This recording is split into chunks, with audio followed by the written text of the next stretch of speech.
Hi, Brittany. Thank you so much for hanging out with me today. I'm really excited that you wanted to share your patient story because we love talking to patients and hearing, who they are and, what you live with around gastroparesis and just learning more about you and all that comes with it. So I will stop talking and let you have the floor to share a little bit more about your life with gastroparesis. Okay. Well, my name is Brittany and I live in Texas. And I originally was diagnosed with gastroparesis. I want to say it was back in 2021. And the journey to that was definitely interesting since we were during COVID times. And um, I just randomly got sick one day and didn't know what was wrong with me or why it was happening. All I know is my stomach hurt and I just couldn't eat anymore. Um, and during this time, I was working full time and was trying to transition more back into because I have a bachelor's degree in criminal justice, Hmm. and my career has always been kind of law enforcement driven, and that's what I wanted to do with my career. And at the time I that I had gotten sick, I had just started a new job, and it was supposed to have been my career job, working for one of the local sheriff's offices. And I went to one doctor, and they're like, "Well, we don't know what's wrong with you. We think you maybe just have like a stomach virus or something. Here's some antibiotics. Here's some anti spasm medication. Take that. If it doesn't get better within a week, come back." And during this time, of course, COVID was happening, and my husband and I had just gotten married, and we decided that we were going to go on a trip. And we went to South Texas, and we had actually arrived there the day that the mask mandates were enforced, Oh, so we wow. kind of had to stay away from a lot of people. Hmm. Most everything we were doing was outside, though, so we weren't really too worried about it. But well, we went to a town called Fredericksburg here in Texas, and it's a big German town. Well, not really big, but it's a German town nonetheless. And of course, the Germans are famous for fried schnitzel and things like that. And I hadn't eaten in like a week. And stupidly, I thought, you know what? I'm going to try that while I'm there. I would And have done the same thing. I ate it, but that night, I absolutely regretted it. Oof. Um, I thought I was literally going to die that night. My husband and I were 600 miles away from home. We didn't have any Wow. family nearby. Mm. I was in this motel room and I was getting sick out of both ends of my body, and I was just hyperventilating and breathing erratically. And my husband's like, "I really think you should go to the ER." And I was like, "Absolutely not, because we're, this far away from home. I don't know anybody and they're not going to let you go back with me." Mhm. Um, So I said, I'm just gonna have to tough it out, and I toughed it out for the next couple of days, but it was rough. And Yeah. we got back home, and I went to the ER, and all they could do was they did an ultrasound of my stomach. They're like, "Yeah, something's not quite right in there. We don't know what it is, but it's not normal. So we're just gonna recommend that you go see a GI doctor." So Mhm. they put in a referral for that, and I went to my first ever GI doctor. I had to wait a little bit because it was hard to get in. And Yeah. they're like, "Well, we think we need to do an upper endoscopy for one to kind of check things out and see what your issues are." So, Mhm. I did that, and they told me that, well, for one, I had a lot of sludge and stones in my gallbladder. They're like, that's probably a good reason as to why you're feeling sick like this. And then they also told me that I have Barrett's esophagus from Oh. untreated GERD for I don't know how long, Mm. and erosive gastritis too on top of that, which is also just fun to deal with. It makes my stomach acid just absolutely terrible. Mhm. But they gave me medications and they recommended that I get my gallbladder out. And during this time, too, their office had shut down because it was COVID and they didn't tell anybody. So their patients were kind of just left high and dry without medications or without care. Oh And no. I had to end up getting a second opinion from another doctor because I'm like, there's no way that I can just not have medications or anything else, because I was literally, and I still get this way to this day, but and you probably do too, and I think a lot of people do, but you get cold from the inside, like you're freezing to death on the inside, Hmm. and that made me so sick all the time, and then just not being able to eat, and um so I finally found another GI doctor to get into.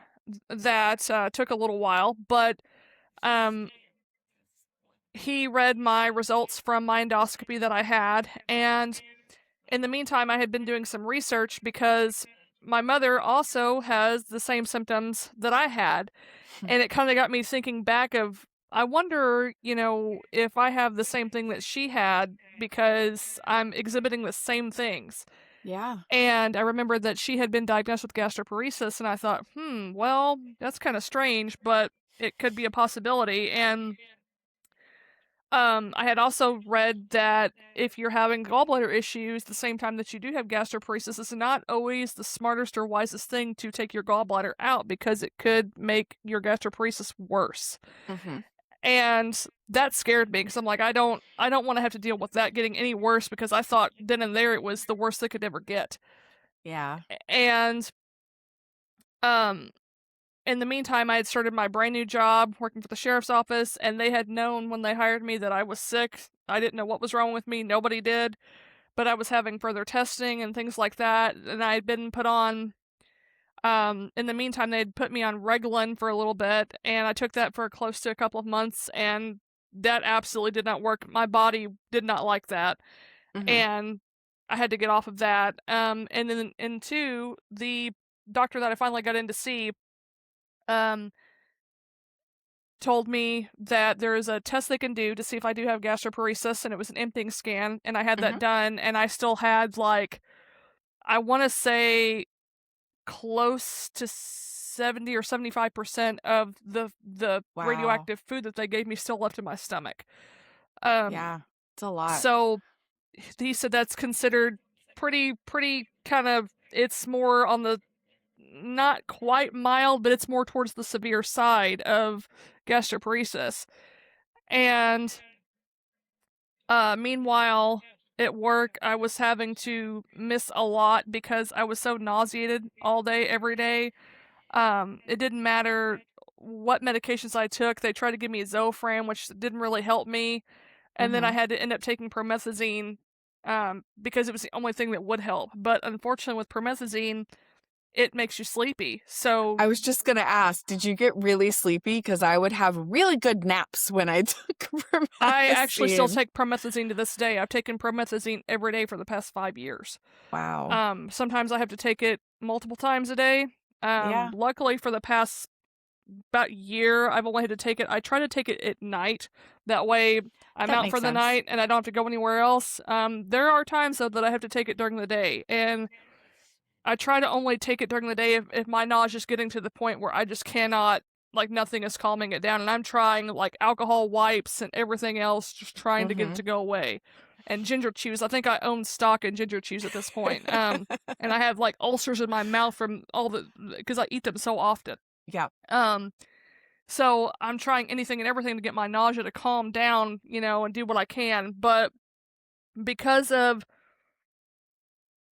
having nausea all the time, I was having to call out of work a lot. Hmm. Um, there would be times that, and a lot of it was because I wasn't physically well and I wasn't mentally well because I wasn't getting the nutrition that I needed. There would be Yeah. days when I would literally have to throw myself out of bed and crawl to the closet just to get on my clothes and go to work. And then I would have to drive through traffic to get to work, and while nauseated and trying not to vomit, and get to the parking garage and try to go into work, and I would have to call in from the parking garage because I just did not have the strength anymore to even get out of my car to even walk to where I needed to go Yeah. to. And it also, and I wasn't like this before I had gotten sick, because before then I could tolerate anything and everything, seeing anything and everything, smelling anything and everything. It didn't bother me. Somebody could vomit right next to me and it didn't bother me. But for some odd reason, it was like a light switch that went off of my brain. As soon as I started having these gastroparesis symptoms, I developed emetophobia Mhm. really bad. So I'm scared to death to think about vomiting, to, and even talking about it is kind of it's a A fear that trigger. I'm trying to get over that as best as I Yeah. can. Um, but it's, for some odd reason, I all of a sudden got like that. And Mhm. so I'm scared to death to throw up.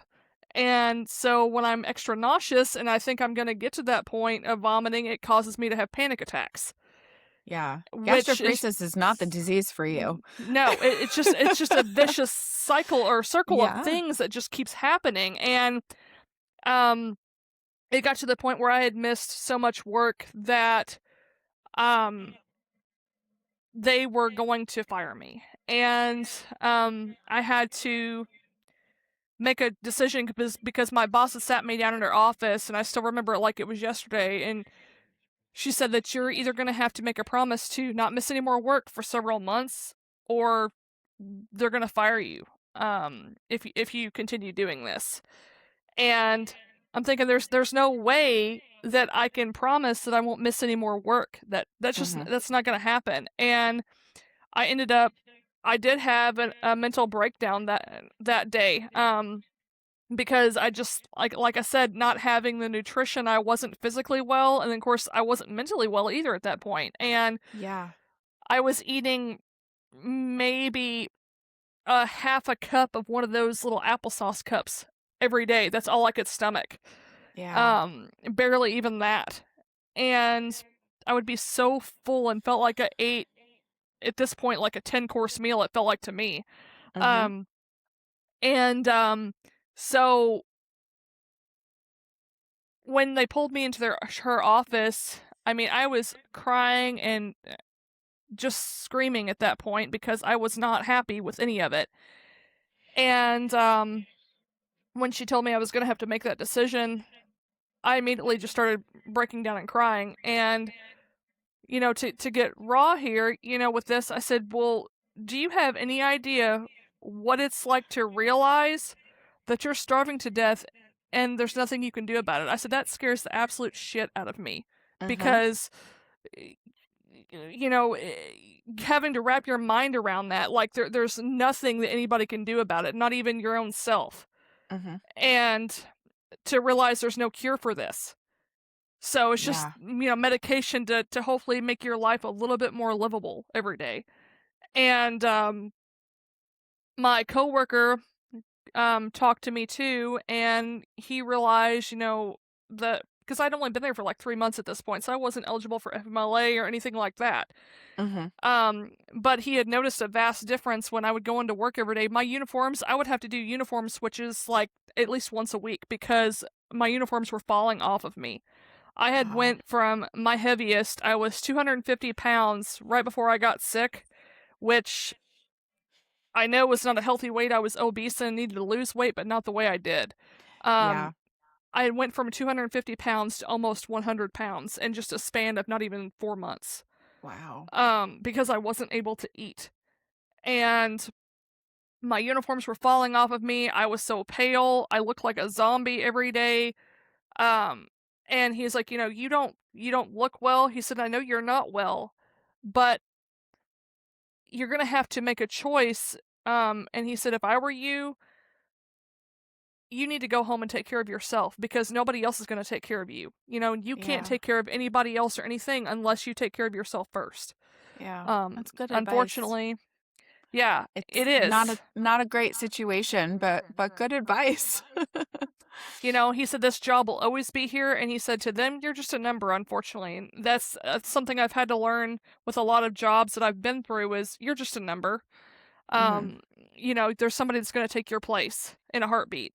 Yeah. So I did. I went home and just But that whole thing defeated me so much because I have a bachelor's degree in criminal justice and I've worked so hard to get that degree. And then to feel like, well, I'm never going to be able to use that again. It's a paperweight at this point Yeah. because I can't, you can't work in a position like that where physically you have to be involved with a lot of things. Mhm. And then mentally you've got to be strong and objective to everything. Mhm. And when you're lacking the nutrition and the things that go along with this disease, it's just I'm not a fit for any of that.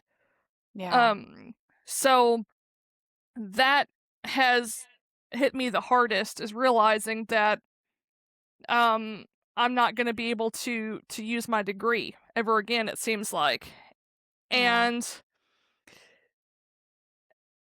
it's and I still have days where I get kind of down about that, but I've had to realize too that none of this was my fault. Yeah. That's what my husband has told me over and over. You didn't choose to get sick. It just happened. Mhm. And unfortunately that was the hand you were dealt, so that's something that we're just gonna have to live with. Yeah. And we'll figure it out as we go. But Yeah. that is where my career ended, unfortunately, as it was just getting started, really.